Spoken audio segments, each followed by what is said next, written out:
أرواح المسلمين والمسلمات وإلى أرواح أبينا وأمنا. الفاتحة. أعوذ بالله من الشيطان الرجيم. بسم الله الرحمن الرحيم. الحمد لله رب العالمين الرحمن الرحيم مالك يوم الدين. إياك نعبد وإياك نستعين. اهدنا الصراط المستقيم صراط الذين أنعمت عليهم غير المغضوب عليهم ولا الضالين.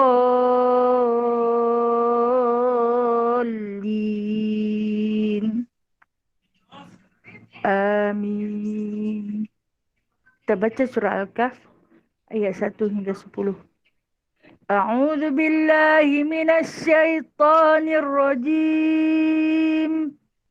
Bismillahirrahmanirrahim. Alhamdulillahilladzi anzala ala 'abdihil kitaba wa lam yaj'al lahu 'iwaja qayyiman liyunzira ba'san shadidan min ladunhu wa yubashshiral mu'minina alladzina ya'maluna as-salihat anna lahum ajran hasana makithina fihi abada wa yunzira alladzina qalu ittakhadha Allahu walada ما لهم به من علم ولا لآبائهم كبرت كلمة تخرج من أفواههم إن يقولون إلا كذبا فلعلك باخع نفسك على آثارهم إن لم يؤمنوا بهذا الحديث أسفا إنا جعلنا ما على الأرض زينة لها لنبلوهم أيهم أحسن عملا وإنا لجاعلون ما عليها صعيدا جرزا أم حسبت أن أصحاب الكهف والرقيم كانوا من آياتنا عجبا إذ أوى الفتية إلى الكهف فقالوا ربنا آتنا من لدنك رحمة وهيئ لنا من أمرنا رشدا. Sadaqallahul azim. Salawat tafrijana. Allahumma salli salatan kamilatan wa sallim salaman tamman ala sayyidina Muhammadin alladhi تنحل به العقد وتنفرج به الكرب وتقضى به الحوائج وتنال به الرغائب وحسن الخواتيم ويستسقى الغمام بوجه الكريم وعلى آله وصحبه في كل لمحة ونفس بعدد كل معلوم لك برحمتك يا أرحم الراحمين.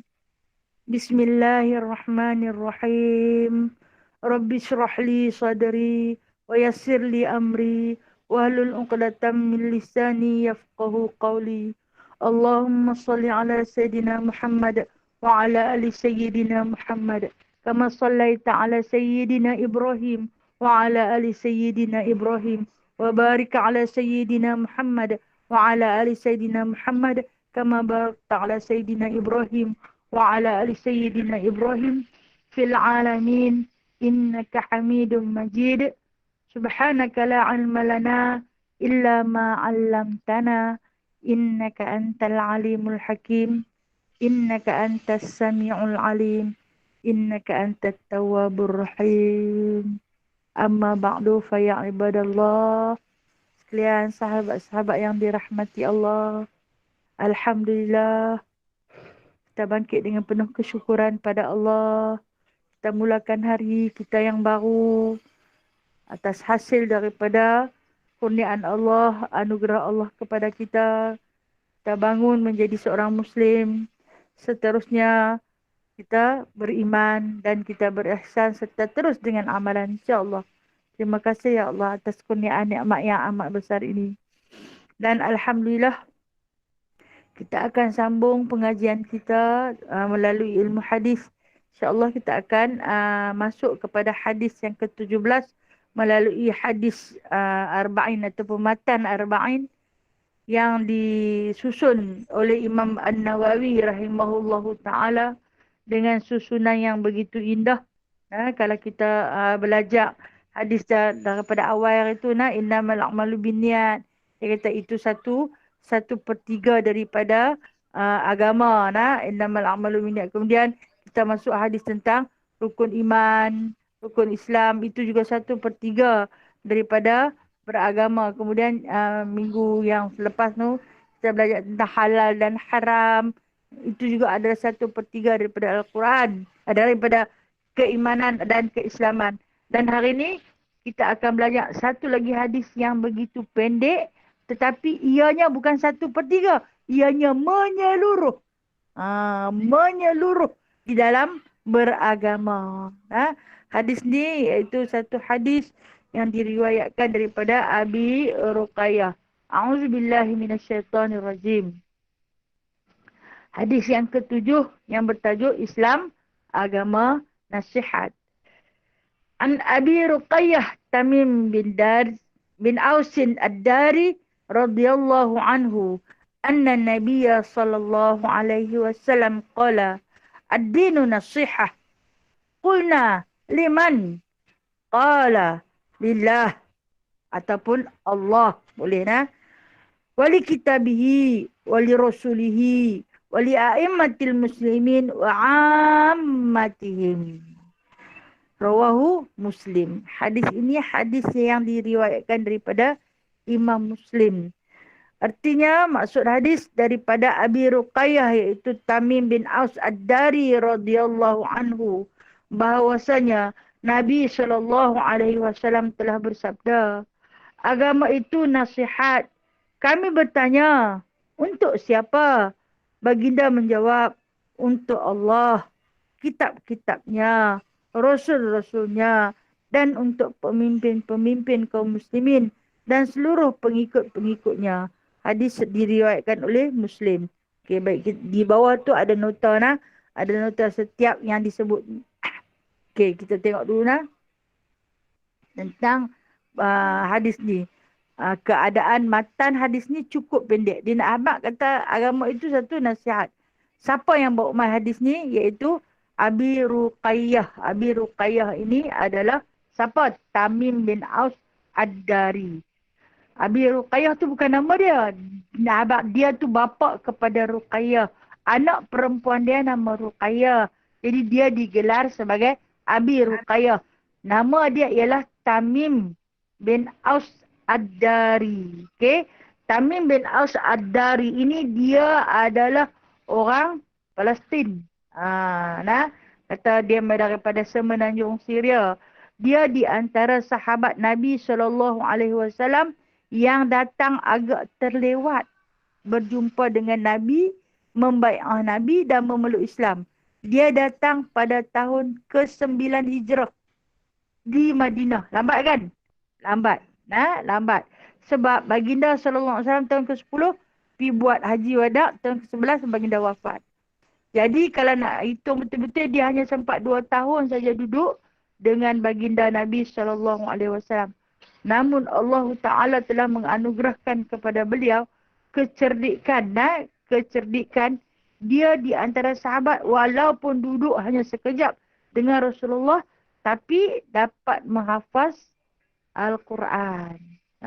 Di antara sahabat Nabi SAW yang cepat menghafaz hanya 5 bulan. 5 bulan. Sebab dia tak payah tunggu macam sahabat-sahabat lain yang tunggu daripada awal penurunan. Catat, kumpul, simpan. Dia mai tu Quran hampir sempurna diturunkan. Bayangkan kalau kata Al-Quran itu turun pada selama tempoh 23 tahun. Jadi dia mai duduk kat Rasulullah tu adalah pada tahun ke-21. Penurunan Al-Quran hampir lengkap dan sempurna.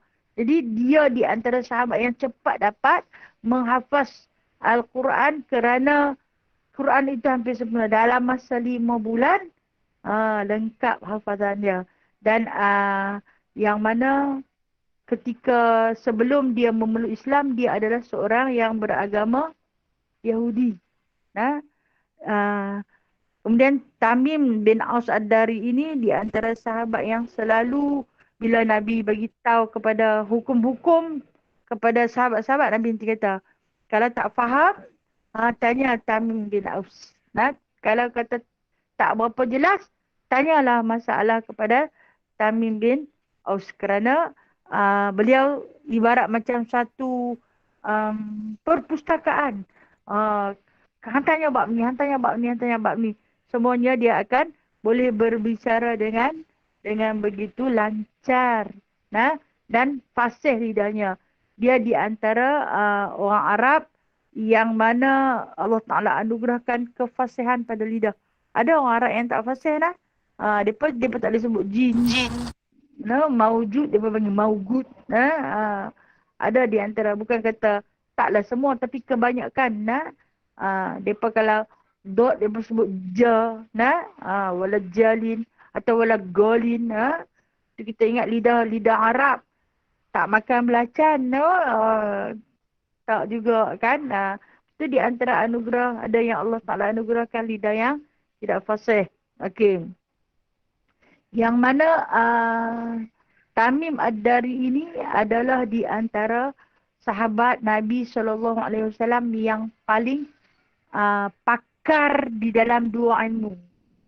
Dia sebelum dia memeluk agama Islam, dia adalah seorang penghafaz kitab Taurat.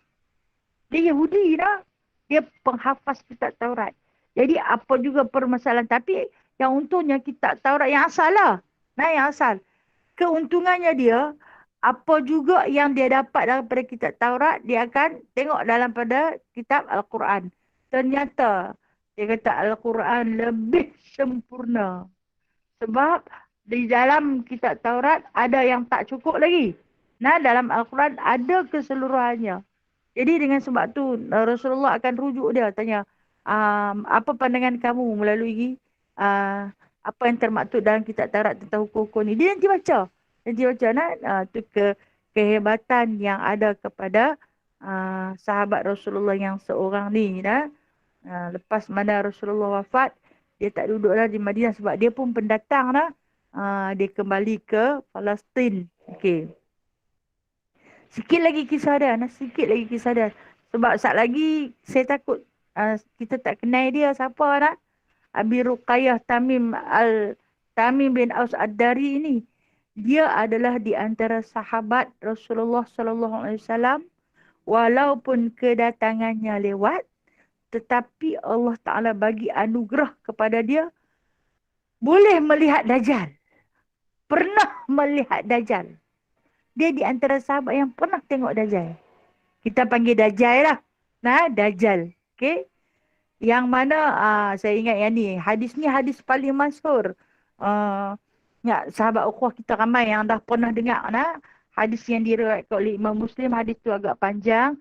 Cerita tentang Tamim Ad-Dari yang dalam pengembaraan sebenarnya dia nak mai jumpa dengan Rasulullah.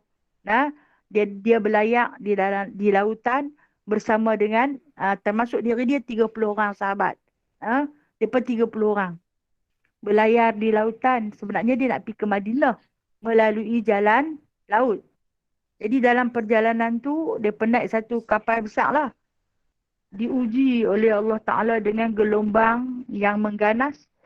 Yang mana akhirnya menyebabkan mereka tersesat di tengah lautan yang luas tu. Jadi mereka tak tahu punca jalan nak kembali balik ke jalan asal, nak berlayar untuk sampai ke Madinah. Mereka tak tahu. Hilang arah tujuan. Jadi daripada jauh dia nampak ada satu pulau. Maka Tamim Ad-Dari ini memerintahkan kepada para sahabat, jomlah kita pergi tengok, kita bekalan makanan pun dah habis. Kita singgah di pulau tu, mungkin boleh kita cari sesuatu makanan untuk dibuat bekalan bagi menyambungkan pelayaran musafir. Dia pun nak pergi jumpa Rasulullah. Waktu ni dia masih Yahudi. Okey. Yahudi dia ahli kitab nah. Ahli kitab walaupun beragama Yahudi tetapi masih atas landasan jalan Allah. Sebab dia beriman dengan kitab Taurat yang dibawa datang oleh Nabi Musa alaihissalam. Dia cuma nak pergi bai'ah Rasulullah sahaja. Dan kemudian bila mana mereka punya kapal besar, dia kata turun ada satu kapal kecil lah. Kita panggil kapal keselamatan anak kecil tu. Bawa je kita pergi lah. Kita pergi. Jadi kesemua turun. Kalau kata ramai pergi, ramailah mungkin boleh ambil apa-apa makanan yang ada nak buat bekalan untuk nak sambung perjalanan yang tersesat ni. Jadi dengan izin Allah, mereka pun masuk pergi ke pulau tu. Sampai ke pulau tu, bila dia sampai di dalam pulau tu, dia jumpa dengan seekor binatang yang berbulu lebat. Berbulu ni keseluruhan badan dia. Walaupun pada muka, kalau kita tengok binatang-binatang macam monyet, muka dia tak ada bulu kan. Tapak tangan dia tak ada bulu. Yang ni keseluruhannya dipenuhi dengan bulu yang begitu lebat, bulu panjang. Kemudian bila binatang tu mai dekat mereka. Okey. Tamim Ad-Dari ini disebut di dalam hadis Muslim, dialah ketua rombongan tu. Jadi dia kata kepada para sahabat dia yang 29 lagi tu, dia kata jangan takut, dia kata. Jangan takut. Kita ada Allah. Okey, walaupun dia Yahudi tetapi dia berpegang kepada agama Taurat. Kemudian dia kata kita ada Allah, jangan takut. Kita nak tengok apa dia binatang ni. Rupa-rupanya binatang ini fasih berbahasa Arab. Cakap Arab. Kalau kita lari takut tengok binatang kita tak pernah tengok binatang apa ni nak kata, rimau ke, singa ke pun bukan. Kalau kata dia jenis binatang hak yang singa, sahabat boleh cerita. Sebab jangan kata sahabat tak pernah tengok. Madinah sebelum ni adalah Madinah satu hutan yang tebal. Dalam hutan tebal tu ada macam-macam. Ada rimau, ada singa, ada gajah, ada beruang, ada semua. Jadi sahabat memang tahu. Kita yang kata sahabat, duduk dalam padang pasir, mana tahu binatang apa. Ada pun tahu. Jadi dalam hadis yang diriwayatkan oleh Muslim ni, yang dibawa cerita oleh Imam Tamim Aus Ad-Dari ni, dia tak boleh nak abang. Dia kata, aku tak pernah tengok binatang yang seunik ni. Pelik, aneh dan ganjil. Tapi dia boleh bercakap dengan aku. Bila dia bercakap dengan aku tanya dia, hang ni siapa? Dia tak jawab. Dia tak jawab dia tu siapa. Sebaliknya dia kata, hampa main daripada mana? Dia pun abanglah kami ni tersesat. Tersesat dalam pelayaran, begini-begini. Dia pun ceritalah keadaan macam mana boleh sesat. Lepas tu dia kata, ni pulau ni, dia kata, pulau ni dah lama dah wujud dalam sini tapi orang tak tahu, dia kata. Dan dia kata, masuk pergi ke dalam tengah-tengah pulau ni. Hampa nak cari bekalan kan? Dia tahu dia nak cari bekalan. Hampa masuk pergi dalam tengah-tengah pulau ni, ada satu gua di dalam tu ada seorang pemuda. Hampa pergi jumpa dia. Ha. Lepas tu mereka pun masuklah. Ha? Masuk pergi ke dalam tu. Sampai ke dalam tu. Sebelum tu Tamim Ad-Dari ni tanya. Hang ni apa binatang? Kalau kita bahasa kita ni tu. Hang ni apa binatang? Hang ni siapa? Semula tanya dia tak jawab. Lepas tu dia kata akulah Jasasah. Nama dia. Jasasah. Dalam hadis, beberapa ulama muhaddisin me, ber, berpendapat secara khilaf. Okey. Ada kata jasasah ini adalah seekor binatang yang Allah Ta'ala jadikan dia sebagai pengawal di pulau tu. Untuk mengawal pemuda yang ada di tengah-tengah pulau tu. Ada setengah ulama muhaddisin kata dia tu iblis. Jasasah ni. Binatang yang berbulu lebat tu. Iblis yang merupa bentuk sebagai binatang yang macam tu. Yang mana kata Tamim Ad-Dari dia kata aku tak pernah tengok binatang sampai aku mati dah. Lepas tu aku tak pernah tengok dah. Ha? Dia pun jalan masuk. Jalan masuk sampai ke tengah pulau dengan sahabat-sahabat dia. Jumpa lah seorang pemuda dalam satu gua. Pemuda ni dalam keadaan dibelenggu dengan rantai besi. Kedua-dua tangannya dia belenggu di tengkok dia. Nah, di tengkok dia. Dan kaki dia dan lutut dia tu dilipat, diikat rapat ke dada. Dia belit. Macam kita kata orang belit lepak tu. Belit sungguh-sungguh. Menggunakan rantai besi. Lalu diikat di dinding gua tersebut. Dia sampai tak boleh nak bergerak. Jadi Tamim Ad-Dari ni kata macam mana di tengah-tengah pulau ni boleh ada seorang pemuda yang dibelenggu sampai macam ni. Punya teruk. Siapa yang ikat dia, meletak dia di sini. Pasal apa kesalahan yang dia buat sampai macam ni. Macam-macam. Macam kita lah kalau kita jumpa satu macam-macam persoalan yang timbul. Yang keluar. Kemudian bertanyalah Tamim Ad-Dari ni. Hang ni siapa? Tak jawab juga. Macam Jasasah tadi tu. Tak jawab juga. Pasal apa teruk sangat yang kena ikat macam ni. Lepas tu, kawan pemuda tu balik. Pemuda, okey? Orang, manusia. Dia bukan binatang. Tadi Jasasah tu binatang. Ini orang. Tanya kepada Tamim Ad-Dari ni. Hampa ni siapa? Mai daripada mana? Lepas tu dia hebat lah. Kami ni dalam pelayaran. Dia ceritalah macam dia cerita dekat Jasasah tadi. Lepas tu dia kata, boleh tak aku nak tanya hampa?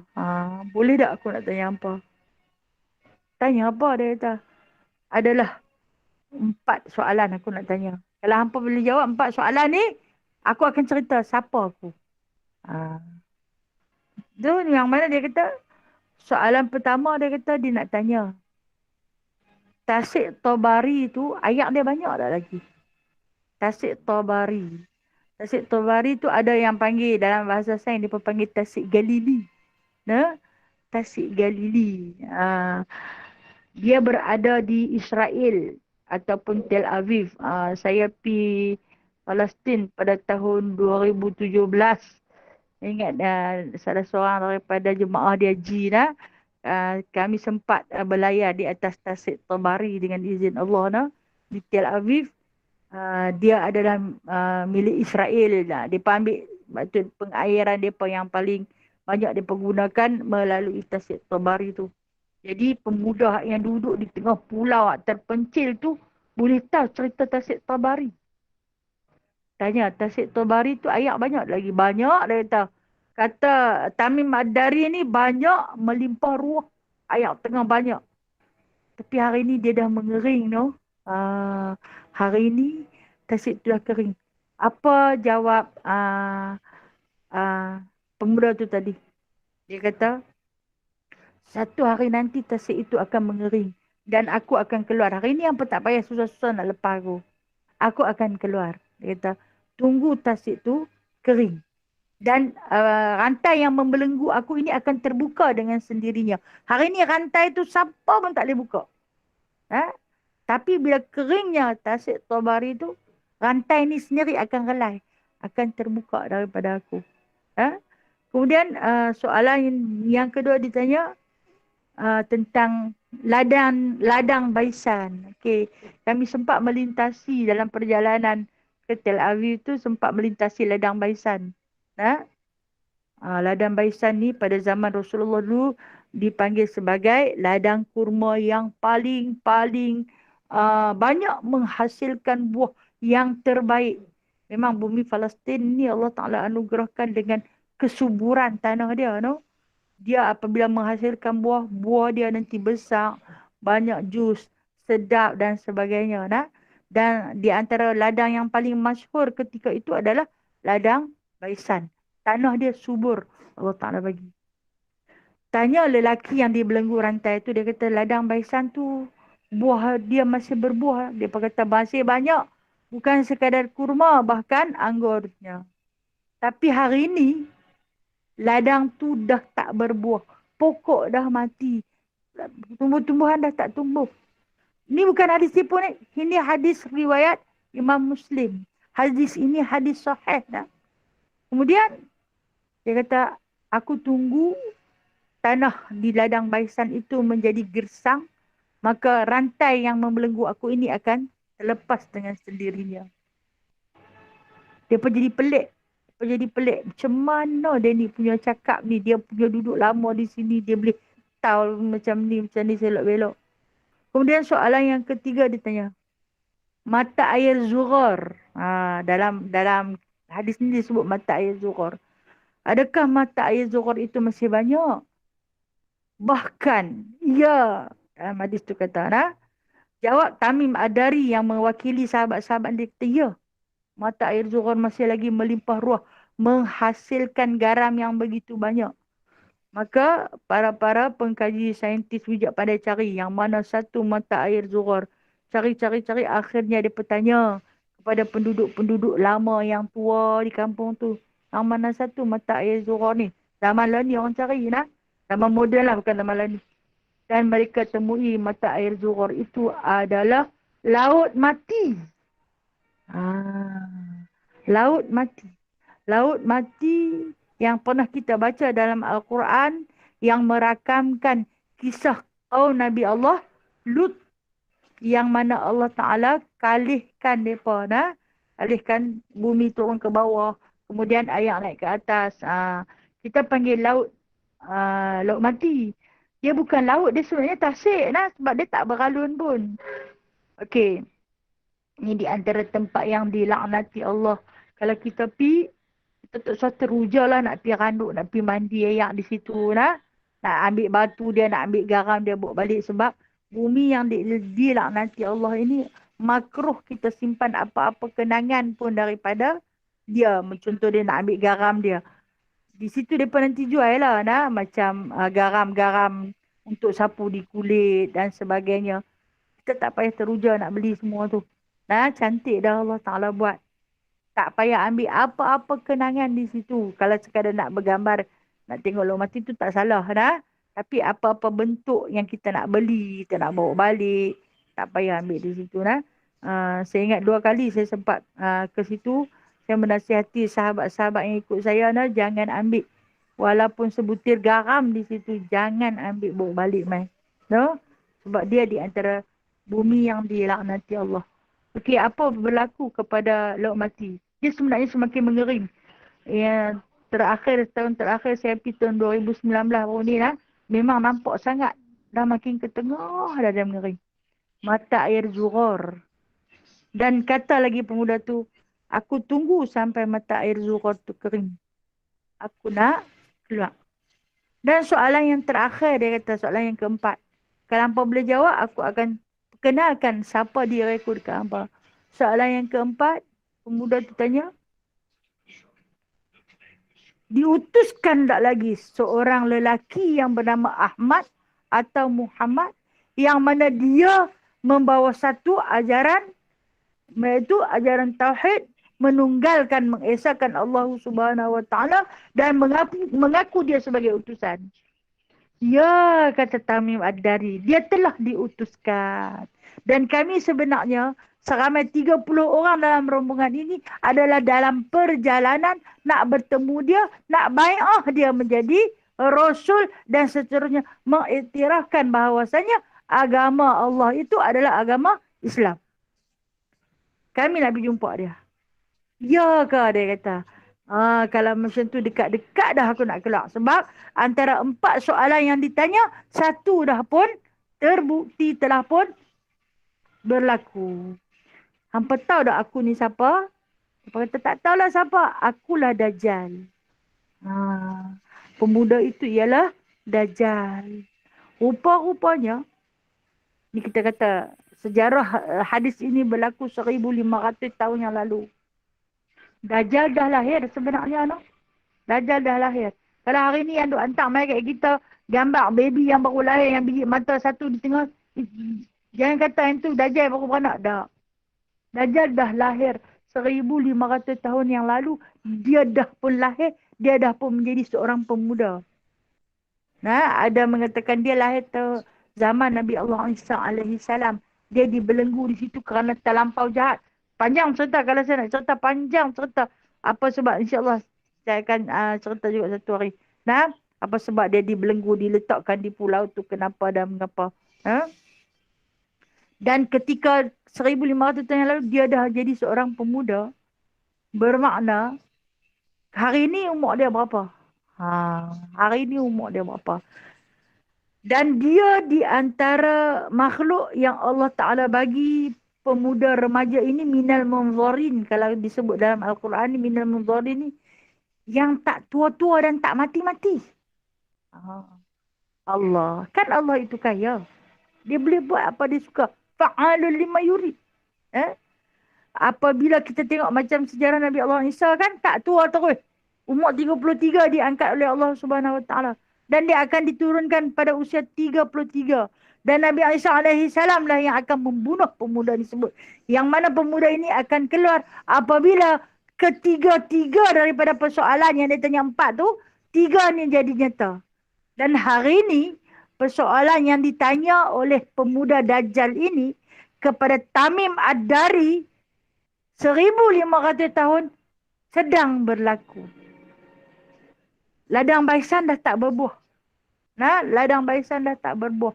Kami melalui Ladang Baisan dalam perjalanan ke Tel Aviv. Tengok ladang dia dah jadi kering kontang dah.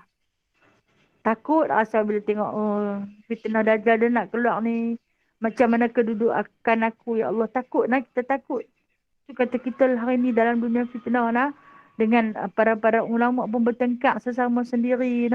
Takut. Kita tak tahu yang mana satu kita nak ikut. Kan? Minta pada Allah lah. Mintalah pada Allah. Itu je yang kita ada.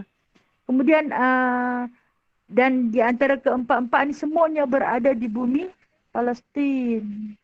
Subhanallah. Allah itu hebat. Dia letak di situ. Kenapa? Sebab dia nak turun Nabi Isa alaihi salam berdekatan di situ. Dan Nabi Isa alaihi salam lah yang akan membunuh pemuda Dajjal yang akan membawa fitnah yang paling besar kepada seluruh umat Islam di muka bumi ni. Kita jaga, kita tak tahu dia nak main rupa macam mana. Kan? Sebab apa? Dia sebenarnya manusia. Dia bukan gegasi, dia manusia. Allah. Ini persoalan yang saya tak reti nak jawab, tak reti nak rungkai macam mana yang Rasulullah cerita dia demai bawa syurga sebelah kanan, bawa neraka sebelah kiri. Kita ni duk bayang dia besar ditanggung syurga neraka. Tak. Syurga ini adalah kata-kata manis dia.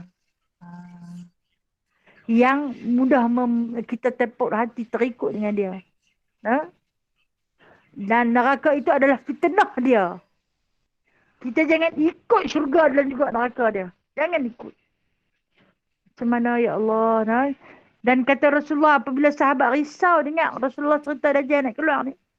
Rasulullah kata lari tengok dia. Masalah dia kita hari ni kita tak tahu yang mana satu dia. Kita tak kenal yang mana satu dia.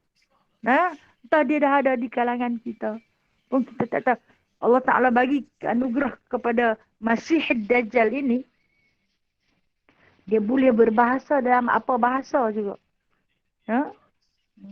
Allah, takutnya ni fitnah paling besar yang Rasulullah suruh kita minta sebelum bagi salam ni adalah daripada kisah yang dibawa oleh Tamim Ad-Dari ni, pemuda yang meriwayatkan hadis yang bakal kita baca ni. Ha? Maaf saya terpaksa ambil masa sikit nak cerita pasal Tamim Ad-Dari ni. Lepas tu, dia pun bila dia dengar kata yang tu Dajjal, tak mahu tunggu dah. Mereka semua tengok, bermakna dalam dunia ni 30 orang ni pernah tengok Dajjal. Rasulullah pun tak pernah tengok Dajjal. Ha? Kemudian mereka pun balik. Sambung perjalanan. Sambung pelayaran. Sampai ke Madinah, Allah Ta'ala hantar. Sampai jumpa baginda sallallahu alaihi wasallam. Membayar baginda sallallahu alaihi wasallam. Lantas memeluk Islam pada keseluruhan 30 orang sahabat ini. Dia pun cerita kat Rasulullah. Terhasillah hadis yang kita baca tadi. Nah, yang saya contoh tadi. Terhasillah satu hadis yang banyak. Dicontoh kat Rasulullah satu persatu. Rasulullah kata, ya, ya benar, ya benar, ya kamu benar, ya kamu benar, wahai Tamim Ad-Dari. Dan Rasulullah kata, khabar-khabarkanlah kepada umat-umatku yang akan datang. Sambil Rasulullah menangis, aku takut, mereka tak boleh nak lawan fitnah Dajjal ni. Sambil dia menangis, ya Allah, nah, lindungilah para umatku sekalian daripada fitnah Dajjal. Wa'udzubika min fitnati Masihid Dajjal. Rasulullah minta sangat-sangat, tolong jangan bagi salam dulu setiap kali kamu bersolat sebelum kamu minta pada Allah agar terlepas daripada fitnah Dajjal. Dia nak keluar dah. Entah keluar dah. Kan Rasulullah dah wafat. Ladang baisan dah sekering kontang. Tasik Tabari dah pun surut tinggal sikit saja lagi. Begitu juga dengan Laut Mati dah makin surut ke tengah. Kalau tengok daripada pantai ni dengan ke tengah. Waktu saya pergi tahun 2017 tu banyak juga lagi. Tahun 2019 lagi nampak jauh ke tengah. Alhamdulillah Allah Ta'ala tak bukakan hati kita nak pergi main nayak dia ke apa kan. Allah, ya Allah. Itu penceritaan Tamim Ad-Dari. Siapa dia? Ni yang akan meriwayatkan hadis yang bakal kita baca ni. Kenal lah dah dia kan? Dia orang Palestin. Dia berbangsa Yahudi. Dia di antara orang yang hebat, menghafaz kitab Taurat. Dan seterusnya Al-Quran. Paling kuat pada pegangan agama Islam. Pernah menjadi gubernur di beberapa wilayah-wilayah Palestin. Hebat hebat. Okey. Baik, seterusnya. Dia habaq Tamim Ad-Dari ni bagi tahu, dia kata bahawasanya Nabi SAW pernah berkata kepada kami. Apa yang dikatakan oleh baginda SAW? Nabi kata, ad-dinu nasihah. Din itu agama tu. Agama itu adalah satu nasihat. Okey. Kalau kita nak tahu nasihat ni, nasihat, apa maksud nasihat? Di dalam kamus bahasa, dalam kamus bahasa nasihat ini iaitu satu tindakan untuk memunculkan, menerbitkan hal yang baik. Itu maksud nasihat. Pengertian dalam kamus bahasa. Nasihat ni, kalau dalam bahasa Arab pun nasihat, bahasa Melayu pun nasihat. Tapi kita nak tahu pengertian dia. Iaitu satu tindakan untuk memunculkan perbuatan ataupun keadaan yang baik. Okay, kita kalau tengok orang tu tak baik, orang tu macam ni, orang tu tak kena, kita akan nasihat kepada dia untuk memunculkan perbuatan ataupun perkataan, juga tindakan-tindakan yang lain dengan kebaikan. Betul tak? Faham kan maksud nasihat? Jadi itulah agama. Itulah din dalam menasihati. Okey. Dan kemudian nasihat ni dia bertanya, untuk siapa? Qulna. Kata Tamim Ad-Dari, kami tanya kepada Rasulullah. Liman? Untuk siapa? Untuk siapakah nasihat ini? Maka jawab, qala Nabi sallallahu alaihi wasallam, Allah. Untuk Allah ataupun lillah. Lillah, untuk Allah. Bermakna matan hadis ni ada khilaf. Ada satu matan mengatakan Allah qulna, kata Rasulullah qala Allahu, dan satu lagi matan kata qala lillahi. Benar kedua-duanya. Kalau dalam kitab hadis kita yang baru ni, yang ada di tangan-tangan ukhwah sekalian, dia tulis, qala Allahi kan. Dia bubuh baris ha yang akhir pada lafaz jalal itu baris bawah. Okey, kalau dalam kitab saya yang lama ni, dia tulis qala lillahi. Nah, agama itu adalah nasihat untuk siapa? Untuk Allah. Macam mana? Allah perlukan nasihat ke? Nah, Allah perlukan nasihat ke? Bukankah Allah yang sentiasa menasihati kita? Bermaksud, nah, cantiklah siapa yang boleh cantik kat situ, nah. Dia kata, kita beriman semata-mata kepadanya. Kalau kita tengok dalam sini, nah, nombor 1, dia kata, dia kata, nasihat untuk Allah maksudnya beriman dengan Allah. Mengaku dengan sebenar-benarnya bahawa Allah Maha Sempurna dan tidak ada sekutu baginya. Dan hendaklah mengerjakan segala perintahnya dan meninggalkan segala larangannya. Itulah dikatakan nasihat. Agama itu nasihat. Pertama sekali untuk Allah. Bukan kita nak menasihati Allah. Tapi untuk apa? Kepada Allah, kita sebagai hamba. Kita sebagai hamba Allah. Untuk Allah, kita kena buat apa? Kita kena mengakui dengan sebenar-benarnya. Beriman semata-mata kerana Allah yang tidak ada sekutu baginya. Setiap perbuatan kita, kita tak campur adukkan dengan syirik. Dengan pekerjaan-pekerjaan khurafat dan sebagainya. Serta kita menjauhi daripada sikap-sikap ingkar, kufur. Sama ada kufur itu melalui perkataan ataupun perbuatan ataupun kufur nikmat. Di antara yang disebut kufur nikmat itu selalunya biasanya kufur nikmat ini hadir melalui perkataan. Ketika mana kita mengeluh pada cuaca, contoh, awak lah hangat sangat, bila lah nak hujan. Kemudian bila dia bagi hujan, awak lah hujan tak berhenti ni, bila lah nak keringkan baju di ni dah. Janganlah hujan. Okey, itu lafaz-lafaz yang disebut sebagai kufur nikmat. Kita buat. Kita pernah kata, kita pernah merungut, dah. Panah kita merungut, dah. Senang kita merungut, susah kita merungut, sedih kita merungut, gembira kita merungut. Kita tukarkan rungutan-rungutan itu dengan Alhamdulillah, Alhamdulillah, Alhamdulillah yang ala kulli hal, Alhamdulillah ala kulli hal. Terima kasih, terima kasih, terima kasih, terima kasih. Terus bersyukur.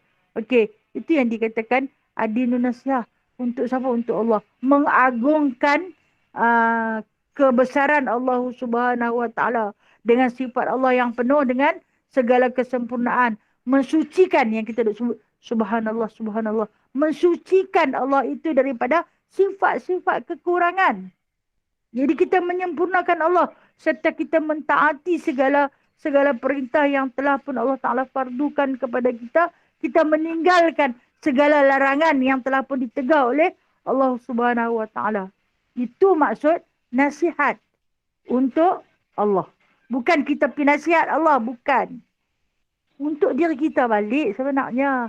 Tetapi kita antara hubungan kita dengan Allah, nasihat kita, nasihat balik diri sendiri. Aku kena jaga hubungan aku dengan Allah. Jangan sesekali mensyirikkan dia. Sentiasa mensucikan namanya. Sentiasa membesarkan dia. Sentiasa mengagungkan dia. Itu nasihatnya. Okey. Yang kedua, katanya wali kitabihi. Dan untuk kitabnya. Kita tengok yang kedua. Tengok di sini. Untuk kitab Allah maksudnya percaya dengan sepenuh hati bahawa Al-Quran itu adalah kalam Allah yang diturunkan kepada Nabi Muhammad sallallahu alaihi wasallam dan dibaca dan dikaji serta diamalkan segala kandungan dan hukum-hukum yang tersebut di dalamnya. Itulah yang dimaksudkan agama itu adalah satu nasihat. Kalau dari segi kitab, dari segi kitab kita tahu kitab hari ini Allah Ta'ala turunkan 4 kitab. Yang wajib kita beriman, Taurat, Injil, Zabur, Al-Quran. Yang mana Allah Ta'ala turunkan.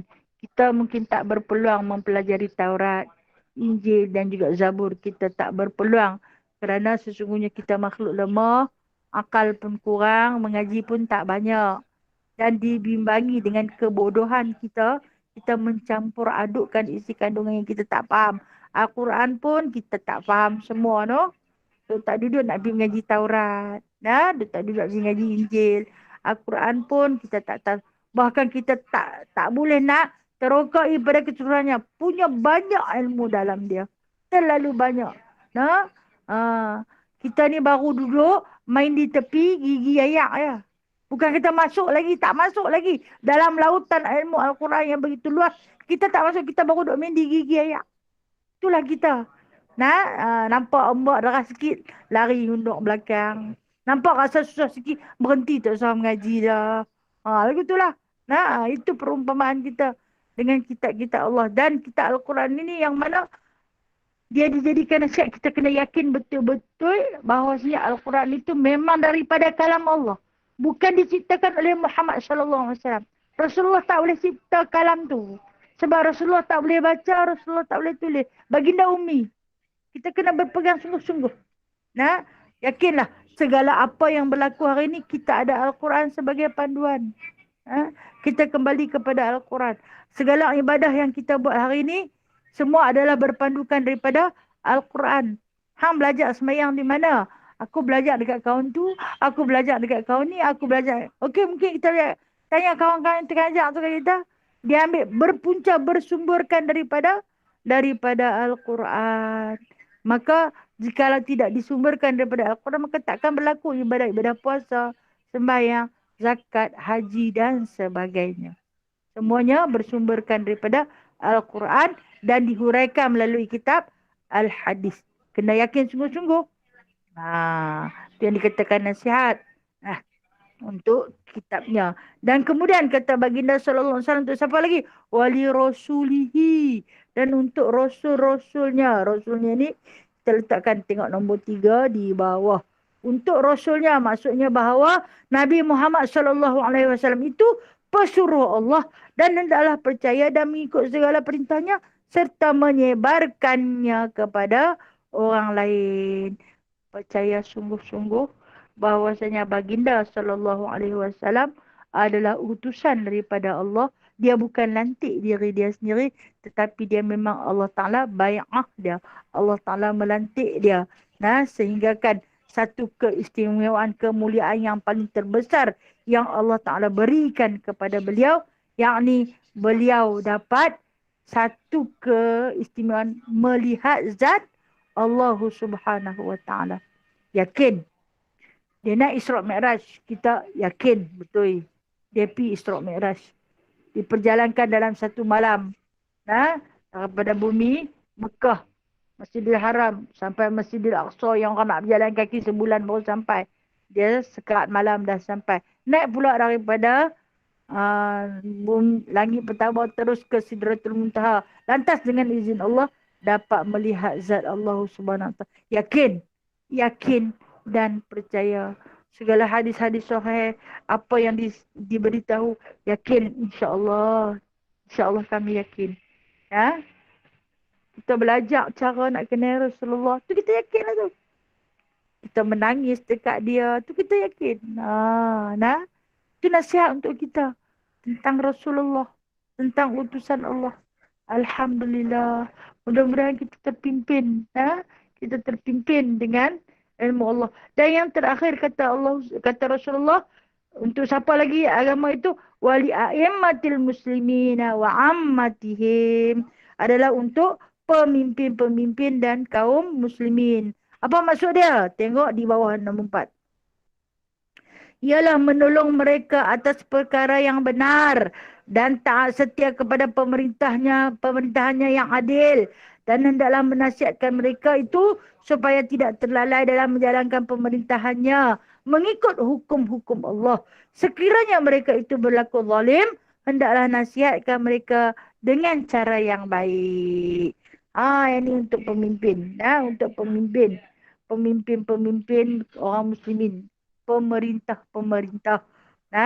yang menjadi pemimpin dan juga pemerintah baik. Kita ni mungkinlah tak jadi Perdana Menteri, dan mungkinlah kita tak jadi raja, kita tak jadi ketua negara. Tapi kita juga adalah pemimpin kepada ahli keluarga kita yang kecil tu. Kita adalah pemimpin. Dan tak semua kita yang jadi ketua keluarga ni betul, Tak semua betul. Cuma keegoan ibu dan bapa kadang-kadang tidak boleh menerima teguran daripada anak bila dia buat silap. Terkadang kita ni tua saja. Tapi ada benda yang kita buat silap. Anak tegur. Kita rasa nak marah. Aku tahulah. Aku buatlah. Ah, aku tahulah aku makan garam lebih dulu dia. Makan garam dia kira tahu. Ha? Ah. Jadi ini satu sifat ego yang ada takabur dalam diri kita. Sedangkan agama itu nasihat. Abang kat anak. Tegaklah elok-elok, tegaklah baik-baik. Apabila kita berlaku kesilapan. Begitu juga dalam negara. Negara ni luah lah. Luah lah. Kita ada pemimpin. Di kalangan pemimpin-pemimpin ni ada penasihat-penasihat agama. Iaitu datuk-datuk mufti yang akan menasihati mereka seandainya berlaku kezaliman pada hamba rakyat, perbuatan-perbuatan mereka menyelewengkan harta negara dan sebagainya. Itu di antara yang wajib kita tegur. Jadi kan dikatakan kita adalah satu negara yang demokratik, demokrasi. Boleh kita bersuara. Sesuatu yang kita tak puas hati, kita sebagai hamba rakyat boleh bersuara. Bukan apabila bersuara, dikatakan pemberontak, pembangkang ditangkap dan dihukum, tak dibicarakan. Sebab agama itu adalah satu nasihat. Untuk pemimpin, pemimpin kena dengar. Bukan semua bagus. Itu kata kita duduk di tempat yang teratas, bukan semua kita baik. Kita kan manusia biasa yang banyak kesilapan dia. Itu untuk pemimpin, untuk kaum muslimin yang Rasulullah sebut di sini, untuk kaum wali a'immatihim. Untuk kaum muslimin ni, untuk kita sama-sama kita. Kita bersahabat bersama-sama dengan kita. Jadi kita tengok kawan kita tu nampak tersimpang, dah tersasar. Aku tengok orang ni makin hanyut. Kalau dulu bersolat tepat pada waktu, sekarang dah solat makin lambat. Mayang Isya, satu katanya lagi tengah malam lagi baik. Awal tu buat apa? Memanglah lagi tengah malam lagi baik. Tapi awal tu buat apa? Main handset, tengok TV, bagi habis semua rancangan kegemaran. Kemudian dah dekat-dekat nak tidur, baru nak pergi sembahyang. Sebab apa? Sebab kata seorang ustaz tu, dia kata. Ustaz tu kata sembahyang Isya ni lagi tengah malam lagi bagus. Hak tu hampir ambil. Ni kita di antara ajaran yang tak berapa nak betul lah. Ustaz tu kata tu betul dah. Cuma cara dia beramal. Jadi kita nasihati dia. Itu nasihat untuk sesama kita. Jalan dengan kawan kita. Tengok dia tak pakai stokin. Aku ni sayang sangat dekat hang. Kita perempuan ni aurat kita seluruh tubuh badan kecuali muka dan tangan. Pakailah stokin. Aku rima lagi tu lagi ni lah panah lah. Karena sayang adinun nasihat. Agama itu satu nasihat. Kalau nampak dia tak reti, tolong ajar. Tolong ajak ni, ajak semua. Apa yang kita mampu kita ajar. Sampailah kepada tahap bubuh garam dalam masakan. Yang termampu. Yang orang duk ajak resepi makanan tu bagus tu kita menasihati sahabat. Macam awal tadi Kak Zalilah bagi nasihat gunakan ranting karapule nak colek gigi. Itu satu nasihat. Satu perkongsi yang baik. Sebab apa? Kita bersahabat kerana Allah. Sebab adinun nasihat. Agama itu adalah satu nasihat. Kemudian kita saling kasih mengasihi. Kita saling hormat menghormati. Jangan buka aib kawan-kawan kita tu. Kita saling menyantuni bila tengok dia susah. Bantu apa yang perlu. Tak boleh dengan kewangan. Memadai dengan doa dan kata-kata. Nasihat serta perangsang untuk dia meneruskan kehidupan dia. Faham masalah dia dan sebagainya. Itulah yang dimaksudkan dengan adin nasihat. Hadis ni, dia kata hadis ni menyeluruh dalam beragama. Apabila kita beragama ini, pertama-tama sekali, kita jaga hubungan dengan Allah. Kemudian kita terus menjaga hubungan kita dengan Rasulullah sallallahu alaihi wasallam. Kita pelihara kitab kita, Al-Quranul Karim, belajar. Jangan pernah habis. Kemudian kita dengan pemimpin termasuk diri kita. Kemudian kita dengan sahabat-sahabat, ahli saudara kita, ahli keluarga kita dan sebagainya. Menyeluruh. Pendek, hadis ni paling pendek. Ad-dinun nasihah. Agama itu satu nasihat. Rupanya menyeluruh pada seluruh kehidupan kita, semuanya bersangkut paut. Ha? Semuanya bersangkut paut. Sebagai manusia yang beragama, maka kita memerlukan satu zat untuk kita sembah, Allah. Kemudian memerlukan pimpinan, Rasulullah sallallahu alaihi wasallam. Memerlukan panduan, Al-Quranul Karim. Memerlukan pemerintah, iaitu pemerintah yang adil. Memerlukan sahabat, saudara sekalian muslimin dan muslimat. Ini di antara soalan mungkar dan nakir. Betul tak? Ha, beramal insyaAllah. Saya tahu sahabat-sahabat ukhwah muslimah ni solehahnya, tertingginya, hebatnya mereka. Nah. Mudah-mudahan kita terus berada di atas landasan jalan Allah. Ihdinas siratal mustaqim. Kita selalu minta kepada Allah. Setiap hari kita minta pada Allah. Tunjukkanlah aku jalan yang lurus. Jalan yang lurus. Ya Allah, jalan yang lurus. Ha? Wallahualam, mohon keampunan, mohon kemaafan. Andai penyampaian saya yang tak seberapa ini berlaku banyak kesalahan, tolong perbetulkan. Sebab adinun nasihat. Sentiasa saya menerima setiap kesalahan yang saya buat dan saya memerlukan teguran dan bimbingan dari sahabat-sahabat yang solehah belaka. Okey, sekali lagi saya mohon keampunan. Mohon sahabat-sahabat dah masuk ramai dah. Minta kawan-kawan yang ada dalam ni, saya tahu ukhuwah muslimah ni solehah, mereka tertinggi. Jadi ada di antara doa-doa kalian yang dimakbulkan oleh Allah Ta'ala.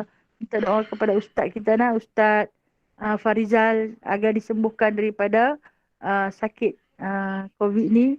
Dan pelajar-pelajar yang kita biayai mereka, yang kebanyakan mereka terdiri di kalangan anak-anak yatim, orang fakir miskin, dilepaskan daripada sakit tersebut. Kita bimbang benda ni bila melibatkan satu kelompok mereka yang ramai, takut jadi lagi-lagi susah dah. InsyaAllah saya yakin doa-doa puan-puan sekalian, Allah Ta'ala yang maha mendengar, yang maha memakbulkan. Mudah-mudahan ya Allah. Baik, saya buka soalan. Ada soalan nak tanya? Assalamualaikum Ustazah. Waalaikumsalam warahmatullahi wabarakatuh. Kak Jana. Ya, saya. Ini Yes. nak cakap tentang Dajjal tadi ya. Ya. Orang kita biasa dengar orang kata, hang ni jahat. Macam Dajjal, perangai macam Dajjal. Kan ada jugalah kan dengar Ya, macam ya, tu. ya. Betul, ya, Ah, betul, ya. ja- Jadi Kak Ana nak minta Ustazah bagi sikit ciri-ciri Dajjal ni. Supaya kita Okey, okey, kenal. okey. Ah, Okey, okey, okey. Baik, okay, baik. terima Terima kasih. kasih. Terima kasih. Memang. Kalau kita bila memaki kata ke orang ni memang tak sedap diri, hang ni macam dajal. Orang Pulau Pinang dia tak dajal. Dia dajal Hmm. terus, Hmm. Hang ni perangai macam dajal. Okey, dia macam tu lah. Jahat sangat Dajjal ni. Memang jahat sungguh-sungguh. Di antara ciri-ciri Dajjal, dia suka mengapi-apikan orang. Kita kata Hmm. apa, jadi batu api. Tapi, Dia suka tengok di kalangan sesama manusia itu bergaduh. Kemudian dahlah dia jadi batu api. Dia seorang yang paling suka buat fitnah. Dia suka buat fitnah. Dia tengok keruntuhan dari segi rohani. Dia suka tengok macam tu. Dan dia takut dekat Allah. Tapi dia ajak orang agar ingkar kepada Allah. Dia takut. Aku janji aku selamat. Apa punya pasal? Dia ajak manusia melakukan kesyirikan. Dia ajak manusia. Tapi dia tak mau buat. Dia suruh orang saja. Dia adalah pencetus bagi segala fitnah. Itu adalah Dajjal. Yang kata di antara ciri-ciri dia tu. Kemudian dia suka melakukan kerosakan di muka bumi. Apa juga barang orang. Dia suka samun. Dia suka merompak anak isteri orang. Dia suka ambil. Terus di antara sifat-sifat dia. Kenapa dia dibelenggu dan dilemparkan di sebuah pulau ni. Itulah salah satunya. Walaupun kita tak ada ilmu tentang dia, tapi kita maki ada ilmu. Macam Dajjal sungguh. Kan? hmm. Itu di antara ciri-ciri dia. Kita kan Baik, jahil. terima kasih. Dia sama-sama kasih.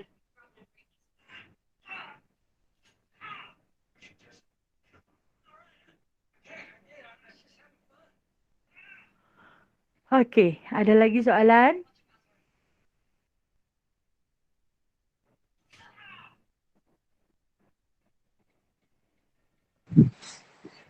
Assalamualaikum Ustazah.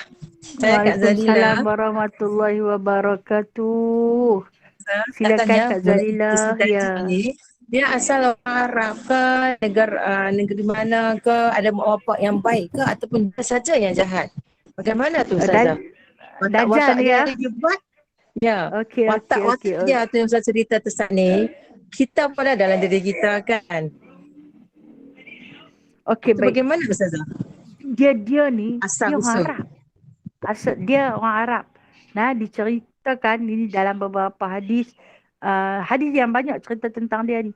Dia adalah yang dilahirkan daripada seorang perempuan yang melakukan kita panggil sumbang mahram lah. Oleh bapa dia sendiri. Anak zina daripada bapa dia sendiri. Zina. Nah. Kemudian dah lah dia tu daripada zina.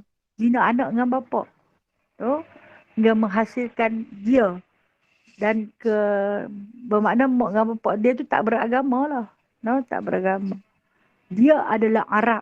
Nah, dia adalah bangsa Arab. Allah. Nah. Dia ni zaman bila nak? Dia zaman Nabi Allah Isa alaihi salam. Yang dilahirkan daripada zaman tu.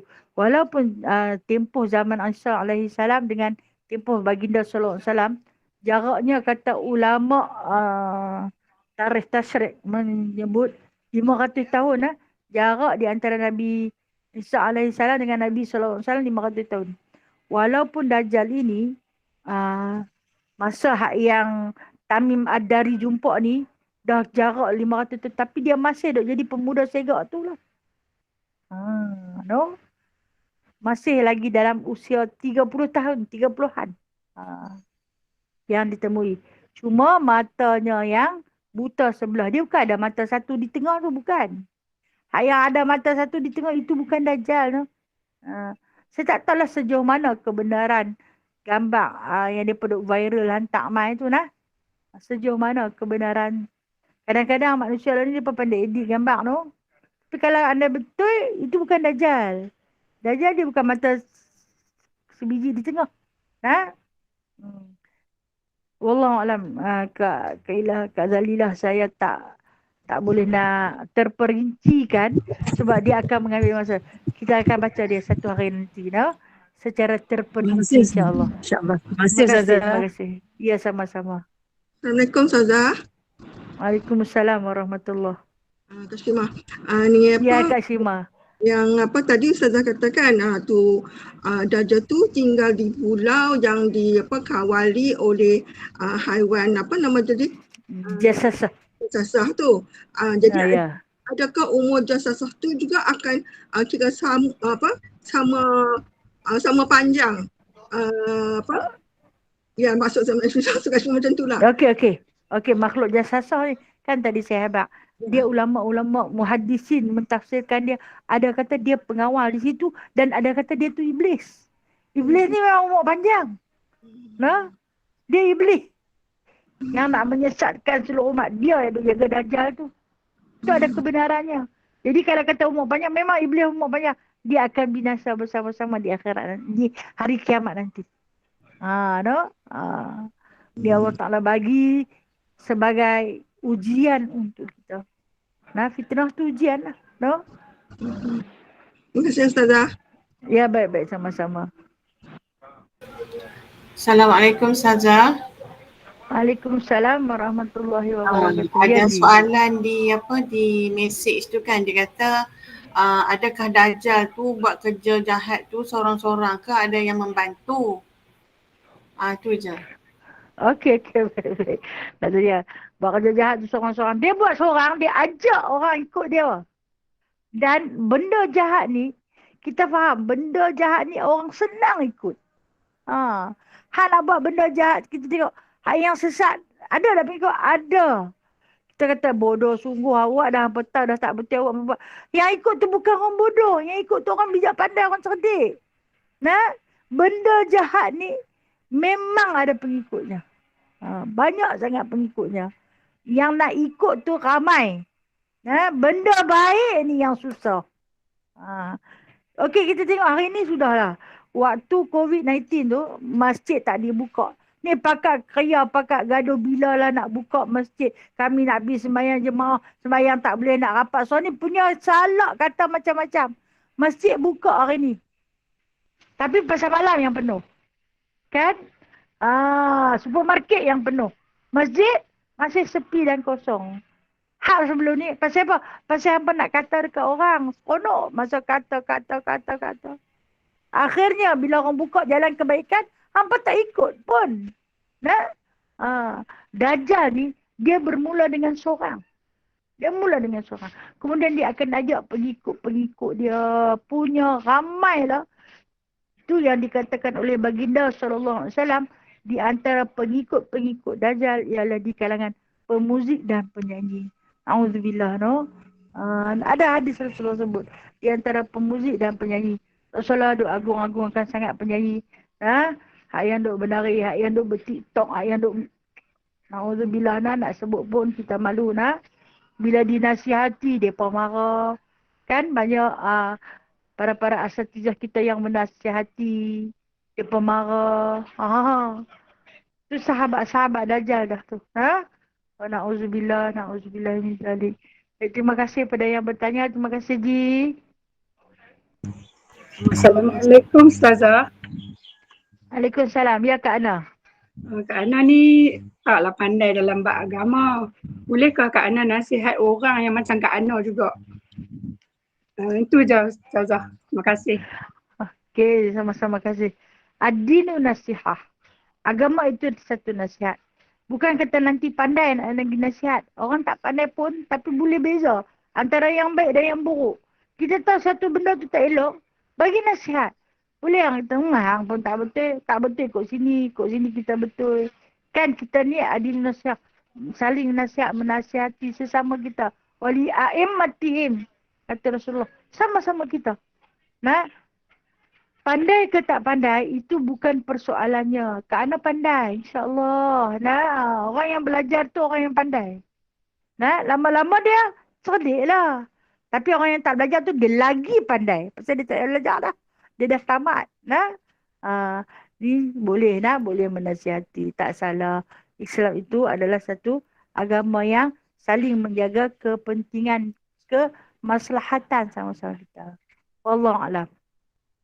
Terima kasih Ustazah.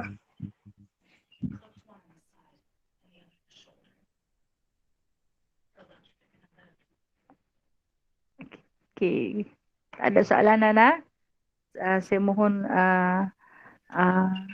undurkan diri terlebih dahulu. Saya mohon ampun dan maaf. InsyaAllah esok kita baca Yasin. Tapi kalau panjang umur, tak ada apa-apa. Tolong doakan saya.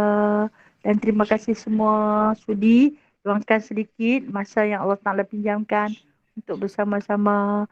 Saya sayang semua kerana Allah. Doakan saya. A'udzubillahi minasyaitonirrajim. Bismillahirrahmanirrahim.